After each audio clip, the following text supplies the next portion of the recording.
Oh, may good news tayo. Ma'am at sir. Oh, congratulations. Problema. Good news. Napanood niya tayo. Natakot. Natakot sa inyo, idol. Well, natakot siya. Baka lumit yung mundo niya. Pag pinost natin sa Facebook, hindi pa natin pinopost yun. Pag pinost, yari siya. On the way na po siya dito, dala-dala niya yung baby ninyo. Opo. Natatakot siya sa sarili. Ma'am, kung ako sa inyo, filean nyo ng kaso. Kasi sinabi mo kanina dun sa teaser, sa baba, hindi ka mag-file ng kaso, masolid yung bata. Don't. Filean mo ng kaso. Kasi po, idol, natatakot po kasi ako na baka balikan niyo yung anak ko, yung bahay namin, yung pamilya ko. Alam mo, may baby kami, mga pamilya. Paano ka pa niya babalikan? Eh, nasa kulungan na siya. Yung pamilya niya pong nasa labas po. Eh, di pati pamilya ipakulong natin. Sama-sama sila sa loob ng kulungan. Ma'am, hindi kita pipilitin ha. Pero yung mga ganong klaseng tao, yan po ay walang karapatan na mamuhay sa ating lipunan. You agree, sir? Yes po. Si Mr. na nung tanongin ko, sir, kakasuhan natin o hindi? Kakasuhan po. Mali naman po talaga yung ginawa ng tao po. Mahirap man sa part niya, mas mahirap din naman sa part namin sa parent. Hindi naman tama yung ginawa niya. Eh sabi ni Mrs. wag daw po. Sana po magawa niya ng paraan yun. Convincing si Mrs. Hindi po. Yung if ever nga yung pamilya, kasi Muslim po yung family. Sir, kahit na ano pang klaseng pagkatao niya, Kristiyano man siya o Muslim, kailangan po pagbayaran niya yung kanyang kasalanan sa batas. Opo. Kasi malamang ulitin niya ito kapag pinatawad niyo. Sabi, madali lang pala. Eh, susuli ko lang yung baby. Eh, lusot na pala. Eh, paano yung mga susunod na hindi alam yung programa namin, hindi magsumbong sa amin? Kawawa naman mga yon. Diba? Opo. Buti nga kayo, alam niyo yung programa namin, pumunta kayo, inuunin natin, nakita niya, agad sinuli yung baby. Eh, paano yung mga iba na hindi alam yung show namin at iyak na lang, dasal, at paano kung hindi napakinggan yung dasal niya, eh, hindi masosoli si baby. Ayun nga po. Sige po. Kung ano po yung nararapat. Kung ano po nararapat, go po ako. Ang narapat po is kasuhan. Opo. Kaso talagang ang side ko lang po, natatakot ako para sa anak ko, baka balikan kami. Huwag na huwag niyo po ipakita yung inyong takot sa harap po ng isang taong kriminal. The more na magpapakita kayo ng takot, the more na magpapakita siya ng mga kilos na para ma-intimidate kayo, na para hindi na nyo ituloy yung pagpapasampa ng kaso sa kanya. Huwag. Dapat siya matakot, hindi kayo. Opo. Ang nangyari, baliktad eh. Kayo ang natatakot, samantalang kayo ang may karapatan na magpakulong sa kanya. Natakot lang po ako kasi baka saktan yung anak ko. Kaya kanina sobrang plead down talaga, hands down ako para lang balik niya nang hindi sinasaktan yung baby ko.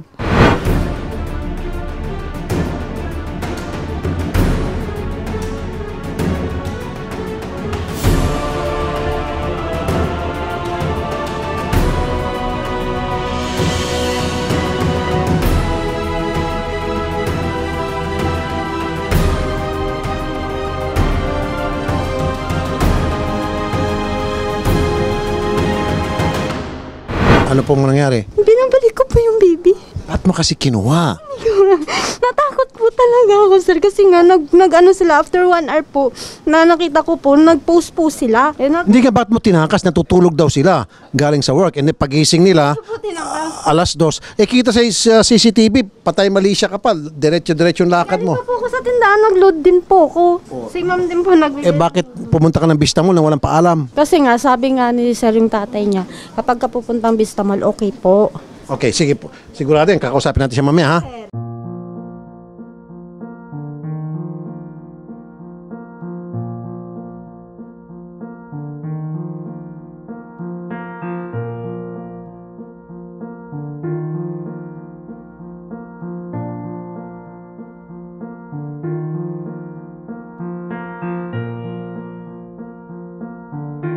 Kuha ka ng talakbong, sige takpang kita para hindi kayo makilala. Yung parang style Linda. Tapos bigyan natin alias. Ano bang tunay yung pangalan, ma'am? Christine Joy. Apelido? Salik po. Christine Joy Salik, sulat nyo. Tapos bigyan natin ng alias Minda. May salamin pa kayo dyan, ma'am, para hindi kayo makita, ma'am. Mahirap na makita kayo sa camera. Yan.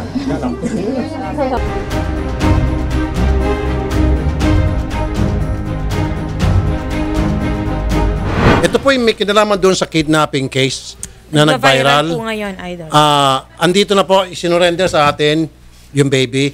Direct, pakita mo yung ano natin. Ano ba? Pilik mata ba yan? Okay. Okay. Okay. Okay. May pilik mata na nakasabit. Okay. Okay lang, ayusin nyo. Siya po si Christine Joy Salik alias Minda. Tabingi yung ano niya. Uy, Rose, tabingi. Ayusin mo.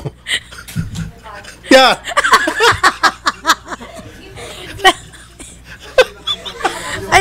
Ay, mukha pala yun! Diyos ko, kala ko pilik mata lang na sumabit, ate. Okay. At least tumama na yung parents. Okay, ngayon, tuloy ang kaso o tiray. Sabi naman ng tirahin mo yan. And then, nagsiselebrate lang po kami kasi this is really the most joyous moment sa history po ng Wanted sa radyo dahil kaninang umaga, mangyak-ngyak po yung dalawang parents. Ikaw ba naman mawala ng baby? Madukutan ng baby. Pati nga ako, sumakit dibdib ko sa sobrang galit. Nung makita ko na nandito yung baby, natuwa tayo. Kausapin natin yung parents, si Princess Jean at saka si Sir Jeric. Magandang hapon po sa inyong dalawa. Magandang hapon. Kanina sa baba lang tayo, nanawagan tayo. Opo. Napanood niya at diniliver ng baby. Ano masasabi niyo po? Masaya po ako na gusto ko kasi i-check from head to toe yung baby ko eh. Hanggang kasingit-singitan gusto ko i-check kung kung hindi na paano. So ano po, wala pong galos? Hindi ko pa nakikita. Sir, anong pakiramdam? Nandiyan na yung si baby. Malaking kagalak-galak pong naibalik po sa amin ng maayos po. Okay. Si Lolo naman? Si Lolo? Masaya po ako. Talagang may only up po yan. Talaga ilang oras akong hindi nakakatulog isang araw. Hindi ako nakakatulog gawa ng batang yan. Yan ang unang apo ko. Praise the Lord. Praise the Lord. To God be the glory. And praise Thank you, Lord. Ngayon naman, kausapin Rapi Tulpo. Thank you. Thank you, Idol. Kausapin naman natin si Salik. Christine Joy Salik alias Minda. Ma'am Minda, ano kasing pumasok sa ulo mo? Ba't mo kasi kinuha tong baby tinakas? Hindi kasi dati, nung nag-usap kami ni Sir Isagani, natutulog po sila ma'am nun, kukuha po sana ako ng padala. Isinama ko po siya. Ngayon, after 1 hour po, nag-post po silang kinidnap ko daw po. Tapos? Nagpanik po ako, natakot. Ba't mo kasi tinakas? Natutulog daw sila, di ba? Kasi tulog po talaga sila pagka morning, kasi nga panggabi sila. Parang sumabit na pilik mata. Concentrate. Ate, ayusin mo nga. Ibaba mo ng konti, ate. Hindi ko kaya. Kasi sabi po sa amin, natutulog daw sila. Kasi sila, kayo po sir ay isang bartender. Apo. Si madam naman, assistant manager. Panggabi sila. Mamag mong gano'n yung dami. Okay. Tumabingin na ito nila yung mukha niya. So, natutulog daw sila. Tama nga naman. Kaya kumuha sila ng babysitter. Pag-gising nila, wala na yung baby. Pero meron siya sinasabi kanina, Sir, sabi niyo sa kanya, okay lang nadalhin sa mall yung baby. Si Sir Isagani po. Ay, wala kasi. Yung unang kita po natin po, sir, sa sa Vista, nung sinundo niyo Doon po. tayo sa Vista Mall ng unang Opo, makita. yung usap po. Wala akong sasabing gano'n na itakas mo yung bata. Wala po, pero yung pumunta po ng Vista, okay po. Ay, hindi ko alam yan. Okay? Hindi ko alam yan. Hindi ko alam yan. Ang alam ko lang, tinakas mo yung bata. Yun lang. Wala ko. Ayan. Kaya, Ate si Serapis ng mukha mo. binigyan mo kami ng kaba sa dibdib. Halos hindi kami makatulog. Ang lahat ng stress napunta sa akin. Naku, kasi kasalanan ko to eh. Ako nagrekomenda sa iyo. Pinilit kita ng pinilit hanggang makulitan ka. Ako, sinisisi ko ang sarili ko. Bakit ko nagawa sa apo ko yun? Ewan ko. At mahal na naniniwala ako. Ang Diyos ay hindi natutulog. Ayan lang po siya. So sir, hindi totoo yung sabi niya na nagpaalam sa inyo. Ay, Hindi po siya hindi po ako nagpaalam. Na ikaw raw nagsabi sa kanya na pwede mong dalhin yung baby sa Vista Mall, Ay, kung kailan mo lang kasi gusto. Kung kasama ako, siya lang mag-isa, hindi nagpapaalam. Wala akong paalam. Bigla-bigla na lang nawala. At itinago pa doon sa mga dinadaan ng CCTV. Okay. Ma'am, seryoso na to, ano? Opo. Ma'am Joy Salik alias Minda. Nanay ho ba kayo? Meron na kayo anak? May Wala pa. mga anak po ko. Okay. Tsaka, So, alam mo yung pakiramdam ng isang ina na mawalaan ng baby, na yung kanyang baby ay dinukot. Alam mo yun siguro yung pakiramdam na yun, ano? Opo. Okay. Now, bakit mo itinakas to? So, hindi ko po talaga tinakas. Natakot po talaga ako. Kung natakot ka, sana hindi mo tinakas. dapat kasi Sana yung pag baby nung binigay mo gabi- sa barangay. Nung gabi, Binigay mo sa uuwi po pulis. sana kaming Tagig. Ang dami na pong nag-chat-chat sa akin na ano Kaya po, nga, ma'am, bakit mo nagbabanti. kasi nilayo yung baby sa parents? Sorry po talaga. Kahit sa nag-chat po ako, lumingi po talaga ako ng sorry. May mga anak din po ko. Hindi ko po talaga may intensyong kunin yung anak nila kasi kahit ako, hirap po kung buhay mga anak ko. Saan palapitin? Tulungan niyo mo lumapit. Sige. Para mag-sorry. Tulungan niyo na lumapit to mag-sorry. Sige po, mag-sorry kayo kung sa ano. Ma'am, sorry po talaga. Sorry po talaga. Kahit ako kagabi din po ako nakatulog sa kakaisip paano ko isasauli yung bata. Paano paglabas ko po may mananakit sa amin, madadamay po siya. Sorry po talaga.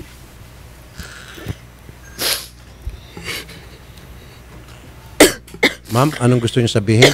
Si ma'am muna bilang isang nanay. Anong reaksyon niyo po, ma'am? Humingi siya ng patawad. Masakit sa akin kasi yung nangyari, sir. Kasi talagang kung mabibilang mo yung luha ko mula kahapon nung nagpunta ng barangay to, mula alas 2 hanggang alas 8 ng gabi, hysterical ako sa bahay mag-isa. Nagpapasalamat ako sa mga kapitbahay ko na nandun. Pinapatahan ako. Okay. So, ma'am, yung pagsusorry niya, ano sa palagay niyo? Nanay din naman siya eh. So, dapat, automatically, alam niya mararamdaman ko. Hindi niya pinatagal ng more than 24 hours. Anong oras? Kailan ba tinakas yung baby niyo, madam? According sa CCTV ng Bambang, 11:14 a.m. Kahapon. Apo. So, lampas 24 hours na. Apo. Kasi alas 3 na ngayon. Tapos, eto, hindi bangga sa sinasabi niya na after 1 hour, nag-post daw kami. Kasi nag-post kami, tingnan niyo yung FB ko, sa Facebook ko, mga around 2:15 na yun. 11 sila umalis. Supposedly, dapat 12. Nag-post na ako, di ba? Sabi niya, after an hour eh. Yes, ma'am. Nag-post ako. So, obviously, she's lying. Okay. Di ba? Hindi naman tayo mga tanga dito. Syempre. Si father naman, bilang tatay, father, ano pong reaksyon nyo? Nandiyan na si baby, nasabi nyo na kanina, masaya kayo. Naghumingi po siya ng kapatawaran, sir. Sir, mahirap din magpatawad ng mali. Okay. Parang malaking kasalanan bilang magulang mo kung pinatawad mo yung isang ganung bagay. So, anong gusto niyo po mangyari ngayon kay alias Minda? Gawin yung tamang proseso ng At ano po yung tamang proseso, sir, kay alias Minda? kung ano po yung sinampahan sa kanya ng polis. So, For tuloy ang kaso. kidnapping po. Kidnapping yung kaso niya. Si Lolo, tanong natin. Lolo, ano pong... Sige, si Lolo naman. Pasalamat ako kay Ayon Traffic Tulpo. Kundi dahil sa inyo, hindi maibabalik ang aking only apo. Ngayon, sasabi ng aking anak, takamanugang, kung ano yung nararapat sa batas natin, doon po ako. Yung batas natin, sir, kung pagbabasa yung batas, kidnapping po itong ginawa niya. So, pag kidnapping, non-bailable offense po yan, tuloy-tuloy sa Ngayon, kulungan. ang ano ko lang sa kanya, bigyan lang siya ng leksyon. Alias Minda, yung kaso mo po, ma'am, is kidnapping. Mabigat po na kaso yan. Humingi ka ng patawad sa kanilang mag-asawa. Ang sabi nila, itutuloy raw yung pagsasampa ng kasong kidnapping natin sa iyo. Tama ba ang pagkakaintindi ko, ma'am Princess? Opo, idol. Madaling magpatawad. Pero yung action niya, paano sa mga susunod na makakapapasukan niya? Tapos I heard ang daming may netizen nagsabi sa kakabasa ko lang. Sumali siya sa personal collection, hindi pa nagbabayad. hindi kinalimutan na madami siyang naagrabyado before. So for sure ako, dahil naagrabyado niya ako, sa mga susunod mauulit at mauulit hanggat di niya nararanasan yung lecture ng ginagawa niya. Okay, para sa ito ay kapakanan din ng marami. Paano po nakilala itong si alias Minda? Basta group po sa Facebook na looking for Yaya maid. And kasi may mga nakikita po ko legit, may mga nahanap na mabubuting housemaid. So, kailangan hingan ko lang talaga ng verify na meron siyang clearance ID. May napakita nga siya. Ang problema namin doon, hindi kami yung, parang sabi ko lang formality na lang to, pinicturean ko. Hindi ko na dinoble check. Kasi by face, tsaka yung feeling ko na bilang nanay, mukhang mabuti to. Sa face niya kasi maamo eh. So, yun ang kasabihan na don't judge a book by its cover. Hindi porket maamo yung mukha, ibig sabihin, mapagkatiwalaan na. Yes, Hindi rin sir. porket pangit, ibig sabihin masama na. Yes, It sir. goes both ways. Naging judgmental Okay. po ako on that Yes. day. So, now, happy ending to. Unfortunately for you, Christine Joy Salik, upo na muna dito si alias Minda. Sige po. Tingnan natin, baka meron tayong magawa pang parang dito kay alias Minda. Una, seryoso na to, Ma'am Minda, kami po ay nagpapasalamat sa inyo sa pagdala ng baby rito. Anyway, kahit na hindi nyo po dinala yung baby, lilit yung mundo ninyo dahil ipopost po namin kayo sa Facebook, sa YouTube na ang dami po namin followers. Matutuntun kayo. Buti na lang, hindi mo na pinagod yung mga netizen at yung mga otoridad na hanapin ka. You did the right thing, which is dalhin dito yung bata. Okay, tama yun. Meron kang mensahe po, kanino mo gusto magmensahe? Sa pamilya mo? Sa mga netizen? Anong gusto mong sabihin? Pagkakataon niyo po, ma'am. Sa pamilya ko po na nasira. Sige po, ma'am. I'm sorry po talaga. Hindi ko talaga intention yun. Sorry, sir. Okay. Sa asawa ko po, sorry talaga. Wala siyang kaalam-alam tungkol dito. Sorry. Okay. Anong trabaho po ni Mister? Construction po. Sa construction. Alam ba ni Mister ito pong nangyari? Hindi niya po to alam, sir. Hindi ka hinanap ni Mister yung sa loob ng 24 hours? Stay in po siya. Ngayon alam na niya siguro ito. Siguro po. Kasi marami na po nagchat-chat sa amin eh. Parents mo, alam ng parents mo? Alam po nila, sinabi naman po. Okay. So, may gusto sabihin si Ma'am Princess? Ay, ito po. May gusto kong sabihin, Sir Eric? Itatanong ko lang po sa kanya kung yung asawa mo ba is kasabot mo or hindi. Hindi Okay. po, wala po siyang alam. Yung may nakita kaming evidensyang sa Facebook na inaangkin yung dalawa yung anak. Wala yung po. picture ng baby namin. Wala po. May patunay din ako kami screenshot May naman. mga ebidensya kasi. Wala po. May anak po din kami. Kasi nga, may nabasa ako na nag-post ka sa, yung isa mong FB na Cassandra Villaflor Po. na yun nga yung picture ng anak ko. Tapos, may isa pa, nakatag dun yung, may pinost yung asawa mo, may concerned citizen na friend yung asawa mo, na nakatag yung original FB account mo, na inaangkin nga ng anak nyo, si Taylor, na sinasabi nyong, 1 month pa lang yung anak ko, yung may picture ka, galing sa phone mo. Kasi alam ko pag galing sa phone ko eh. Alam ko pag galing sa phone ng asawa ko. Alam ko pag galing sa phone ng yaya, yung dati yung yaya ng anak ko. So, kanino pa ba manggagaling yan? Di ba sa'yo? Sinend mo sa asawa mo. Umamin ka na lang kasi. Wala po akong sinisan. Ako po yung gumagamit din ng account niya. Wala po siyang cellphone po. Ako po yung nagagamit. Isa lang po yung cellphone namin. So ano yun? Anong tawag doon? Multo. Multo yung nag-post. Multo naman siya. Mukha siya multo. Napatawa si Lolo.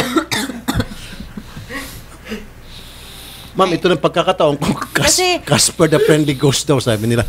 Ma'am, ito ng pagkakataon nyo, Ma'am Minda, na although maaaring hindi ka patawarin, at least mailabas mo man lang kung ano yung sa loobin mo, ano talaga nangyari. Di ba? Pwede ka magsabi ng totoo kung gusto mo. Kung ayaw mo, hindi ka mapipilit.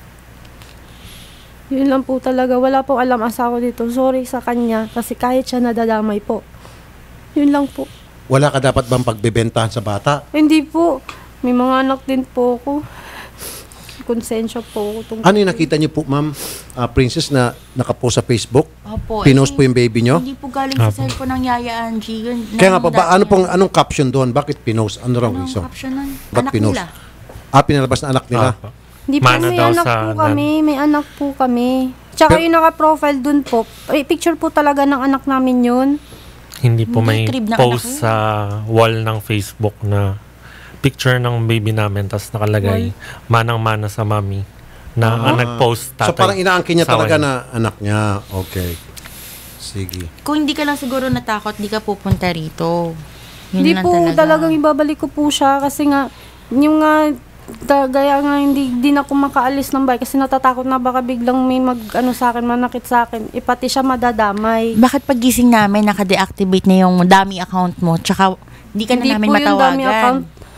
Di ka na Account ko po matawagan. yun. Ang dami mong FB. Tatlo yun, tatlo. Hindi, yun lang po yung FB ko. Magsisinungaling ka pa Christine rin. Miles po talaga yung yung account ko po. Ano yung Crixel Villaflor? Ano yung Christina Yung Kisel Cassandra po, Villaflor? matagal na po hindi na-open yung mga account na yun. Bakit biglang nag-deactivate si Cassandra? Kung wala kang access. Lahat kasi, may kami, minomonitor ka namin kung kailan magra-rise tong FB mong to. Hindi namin alam kung meron ka bang ganun eh. Nag-open po ako kahapon kasi nag-comment din po ako sa mga sa mga post. Another thing, totoo ba na yung mowang yan, may nagsabing concerns netizen, binigyan ka ng 200. Hello? Oo, binigyan Hindi ka ng po 200. kami nadaanan sa pagsakay po na MOA? pagka ng Vista Mall nung mga na po. Tapos sumakay po kaming papasig. Bumaba po kaming palengke. Ang asawa mo sa MOA nagtatrabaho, 'di ba? Sa Pasay, sinabi mo sa akin yun. Opo. So nagkaroon na agad ako ng connect the dots. Pero hindi po kami napunta ng MOA. Yung isa pang concern netizen, madami lahat ng netizen talagang binabackupan kami sa iyo, against sa'yo. Sa Litex po, opo, na may nakakita po sa amin. May nag-video pa nga po eh. Pero May sa kasama MOA kang po, lalaki hindi daw po. noon, tatay ng lalaki. Akala niya, tatay ng lalaki, nanay ka. Tapos parang medyo nairita ka na dapat kukuhanan niya kasi ngiti ng ngiti si baby sa Ako po yung may bit-bit sa bata. Oh, so may kasama kang ayun nga, galing kayong MOA, sinundo mo yung asawa Hindi po mo, kami tapos umuwi pumunta kayo ng ng MOA. Montalban. Kasi ma'am, di ko rin po alam, ang sakain pa MOA, papasig po yung, di ba nasabi niyo po sa akin, Pasig, din papalengke. Si Ate Angie lang din po Ma'am, nagsabi sorry. sa akin. Kahit na ano po pong sabihin niya, Opo. the fact remains na meron po siyang ginawang kasalanan, hindi lang po sa inyo, pati sa batas. Before we end this discussion dito, gusto po magpasalamat sa mga netizen kasi marami din natulong yung mga netizen sa inyo eh. Opo. Sige po, go ahead, pasalamat kayo sa mga netizen. Sige. Sa mga netizens po na sobrang nagalak po kami ni Jerry, kami ng asawa ko, na ang daming gustong tumulong sa amin. Ultimo yung mga bagay na maliliit na detalye, isinesend sa amin. Hindi ko lang mabuksan isa-isa.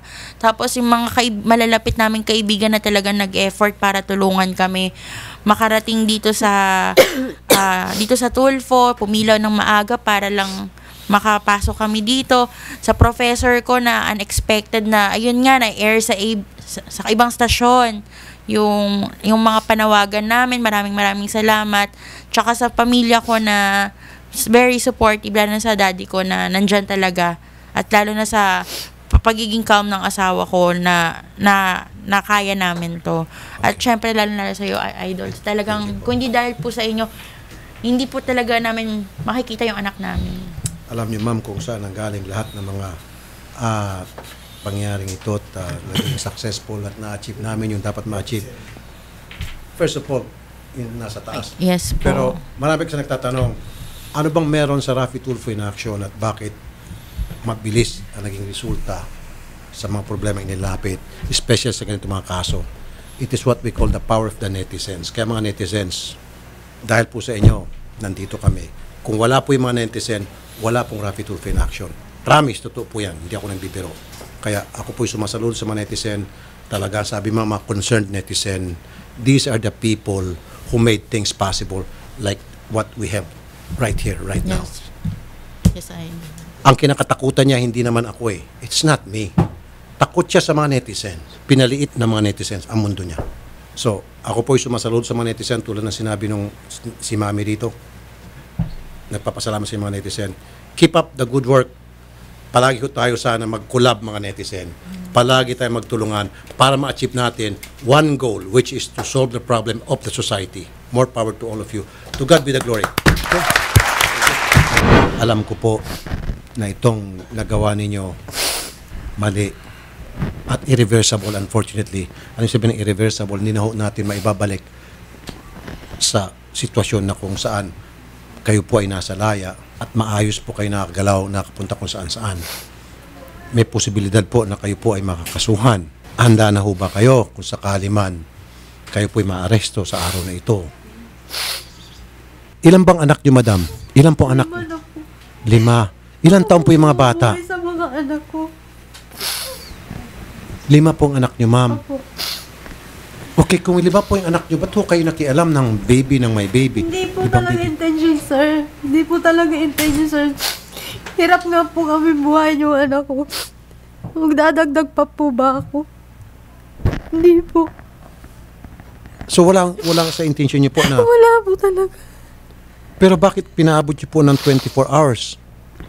Sir, nasa daan na po kasi kami. Nag-ano po, pamasahe.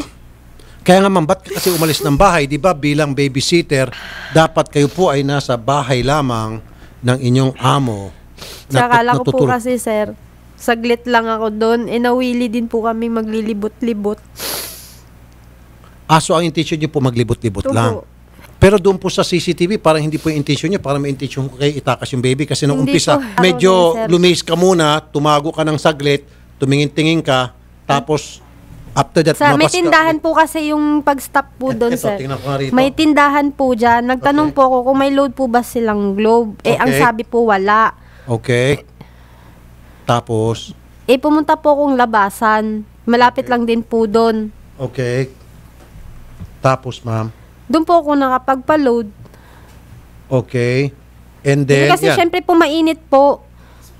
Mainit po kasi. Tas pumasok po kayo dito, ma'am. Ano yung Opo, pinasok? tindahan po yan, sir. Yan yung Okay. pinagtanungan ko po. May babae po dyan nagtitinda. Tapos nagtanong po ako sa kanya kung may load po ba silang globe. Sabi niya wala pong, smart lang daw po.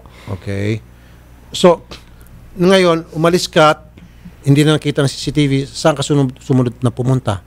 Sumakay po kami ng tricycle, pamuntang Vista Mall. Pagdating ng Vista Mall, ano pong nangyari?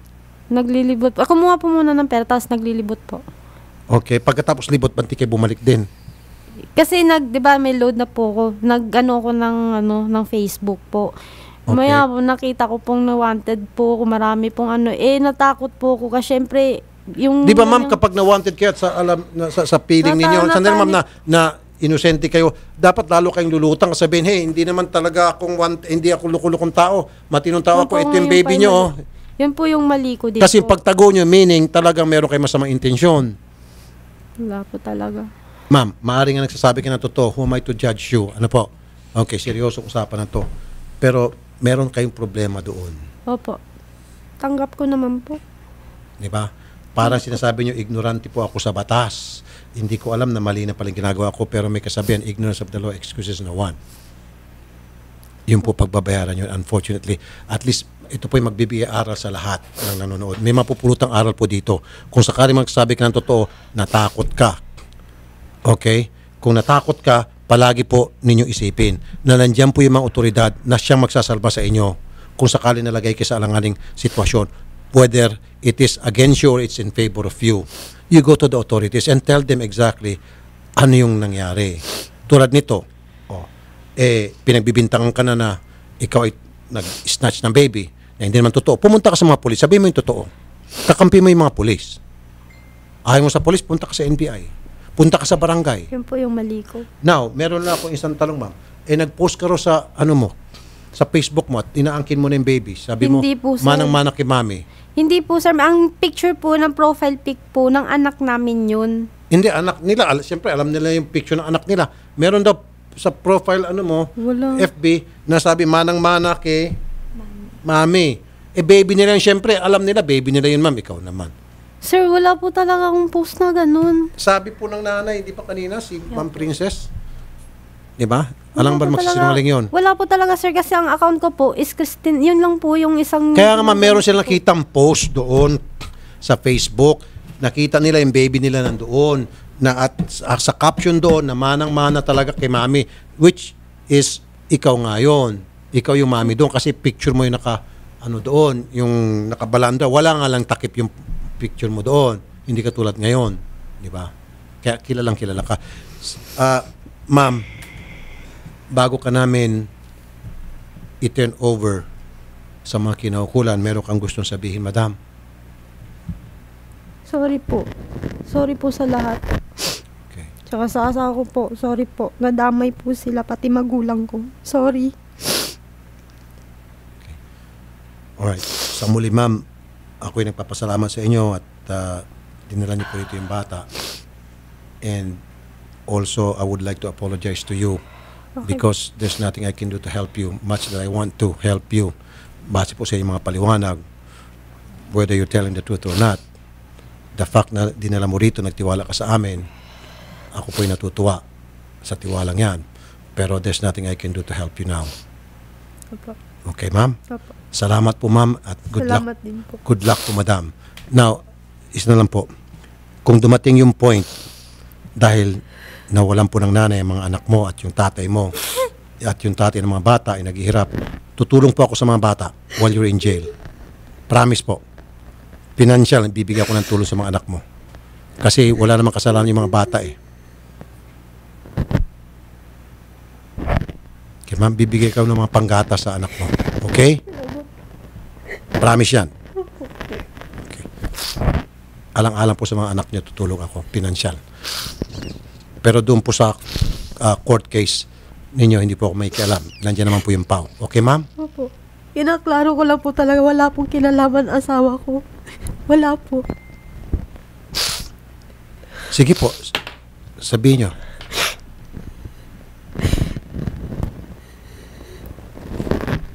Sabihin niyo po sa mister mo na inabsuelto mo siya.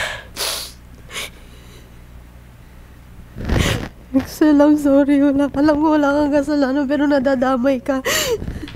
Sorry talaga.